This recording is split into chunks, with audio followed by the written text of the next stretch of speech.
Hello dear students, आज हम पढ़ेंगे डाइजेशन एंड अब्जॉर्प्शन में एलिमेंट्री कैनाल का सेकंड पार्ट, स्टोमक। ये एक स्टमक एक बैग लाइक स्ट्रक्चर होती है, बेसिकली ऐसे दिखाई देती है। इसके चार पार्ट होते हैं: fundus, cardiac, body and pyloric. ठीक है, ये पार्ट है अपना स्मॉल इंटेस्टाइन का, ईसोफेगस का पार्ट होता है। ईसोफेगस का पार्ट, और ईसोफेगस स्टोमक के अंदर जहाँ से खुलती है उसको कार्डियक स्पिंक्चर या ईसोफेजियल गैस्ट्रिक स्पिंक्चर बोलते हैं। That opening is the oesophageal opening. ये वाला पार्ट जो डॉटेड स्ट्रक्चर दिखा रखा है डायफ्राम है। ठीक है, डायफ्राम के बिलो ही क्या प्रेजेंट है, अपना स्टोमक पार्ट होता है। ये जो फंडस पार्ट है ये नियर बाय होता है जहाँ से कार्डियक स्पिंक्चर है यानी ईसोफेगस खुलेगी, वो फंडस। फिर ये वाला लेफ्ट साइड की तरफ झुका हुआ या बल्जेस पार्ट का फॉर्मेशन जो है वो cardiac region. This part is the body and pyloric part the last part. और पाइलोरिक पार्ट कौन सा होता है, वो वाला पार्ट होता है जो ईसोफेगस स्मॉल इंटेस्टाइन में ओपन होता है, that is the pyloric part. और इस पाइलोरिक पार्ट की ओपनिंग जो स्मॉल इंटेस्टाइन में होती है उसको बोलते हैं पाइलोरिक स्फिंक्टर। इसमें एक सर्कुलर मसल्स होती हैं। आगे देखो, the oesophagus open into the stomach. Stomach के अंदर कौन खुलता है, सबसे पहले ईसोफेगस खुलती है by the opening that is called cardiac और ईसोफेजियल गैस्ट्रिक स्पिंक्चर। ये जो ओपनिंग हुई है गैस्ट्रिक स्पिंक्चर होगी। ठीक है, ये ईसोफेगस होगी। Next, stomach is obliquely placed below the diaphragm. Obliquely placed below the diaphragm, this is the diaphragm और ये ऑब्लिक प्लेसमेंट है। Stomach is divided into the four part. Stomach चार पार्ट्स में डिवाइड होता है। First fundus, the bulging part, ये bulging part होता है, ये वाला region fundus. Second, cardiac, the part closer to the more of the left side, this part is the cardiac, more to the left side towards the heart region. Third है main part, ये main part है, that is called as body part, इसको body part बोलते हैं। The main part is body. Last pyloric part, this is the pyloric reason.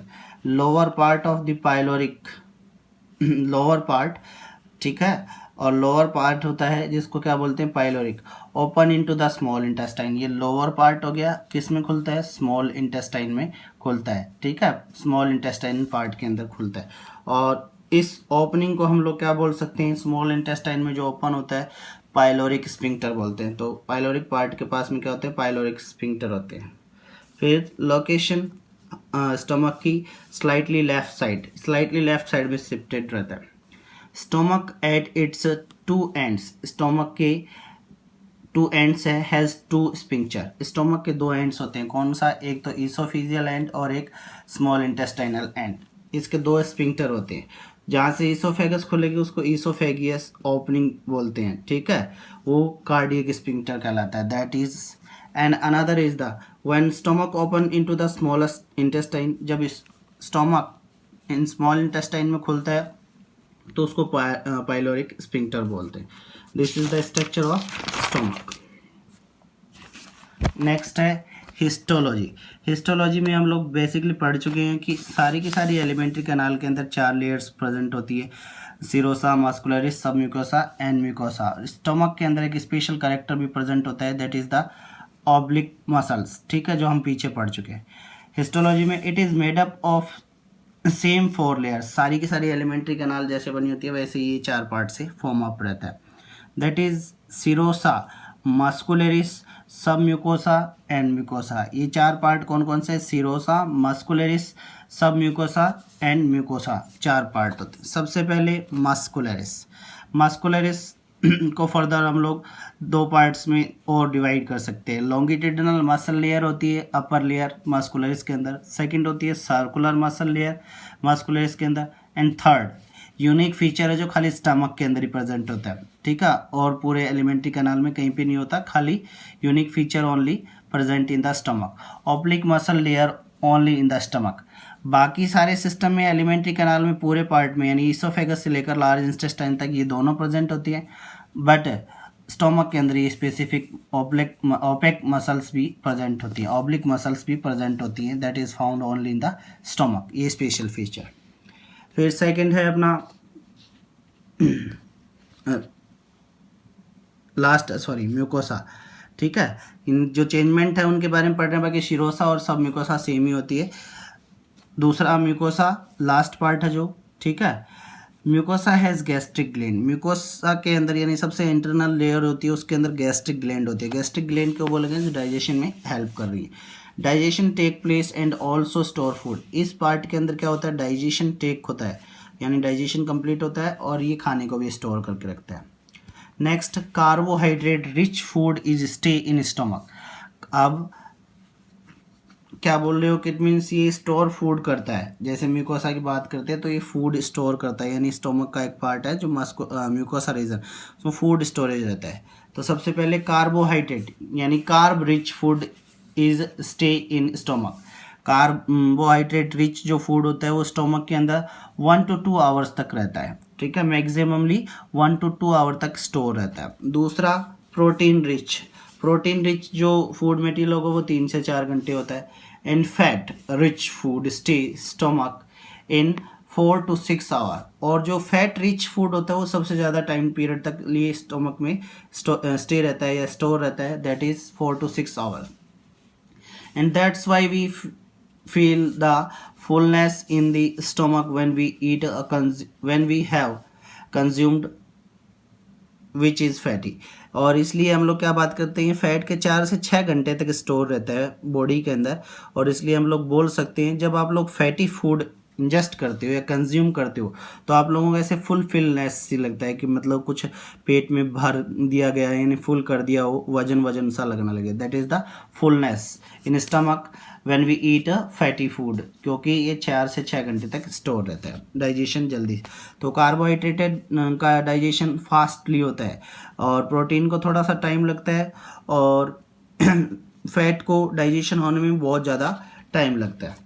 तो आगे देख सकते हैं, depending upon the diet the stomach would get empty, यानी क्या कि depending on the diet stomach would get empty, यानी जो स्टोरेज रहता है वो 2 घंटे, 4 घंटे और 6 घंटे के हिसाब से रहता है। तो अगर because carbohydrate digestion take place quickly, तो ये जल्दी खाली हो जाएगा, स्टोमक स्टोर नहीं, प्रोटीन थोड़ा सा और टाइम लेता है। उसके बाद में अगर फैट का इंजेक्शन कर रहे हो तो वो बहुत ज़्यादा लंबा टाइम टेक प्लेस लगता है। एम्प्टी बोल रहे हैं, एम्प्टी कार्बोहाइड्रेट क्विक डाइजेस्ट हो जाते हैं तो जल्दी खाली हो जाएगा, प्रोटीन थोड़ा सा टाइम लेते हैं, फैट टेक्स मोर टाइम, यानी एक लंबी प्रोसेस होती है। फिर हम लोग देख सकते हैं कि हिस्टोलॉजी के बारे में हम लोग पहले देख चुके, remember the histology layers. Histology layers serosa, muscularis, सब म्यूकोसा एंड म्यूकोसा। इसमें खाली मस्कुलरिस और म्यूकोसा के अंदर आप लोगों को मेन फंक्शनल पार्ट का है, इनमें कुछ डिफरेंस है, बाकी सब लेयर एक जैसी होती है। ये हम लोग पीछे भी पढ़ चुके हैं, ठीक है, हिस्टोलॉजी के अंदर एलिमेंट्री कैनाल का हिस्टोलॉजी ईसोफेगस से पहले वाले टॉपिक में। ये लेयर्स हैं हिस्टोलॉजी की, सबसे बाहर वाली सिरोसा होती है, देन दिस इज द मास्कुलरिस, और मास्कुलरिस के अंदर 2 पार्ट होती है, अपर जो होती है वो सर्कुलर होती है और दूसरी होती है सॉरी अपर जो होती है लॉन्गिट्यूडिनल, फिर दूसरी होंगी अपनी सर्कुलर, और थर्ड जो इसके अंदर special character that is the oblique muscles, ये ऑब्लिक मसल। फिर आती है mucosa, this one is mucosa sorry सब म्यूकोसा, जो ये डॉट पॉइंट्स दिखा रखे हैं, this is the sub mucosa, and the inner most is the mucosa.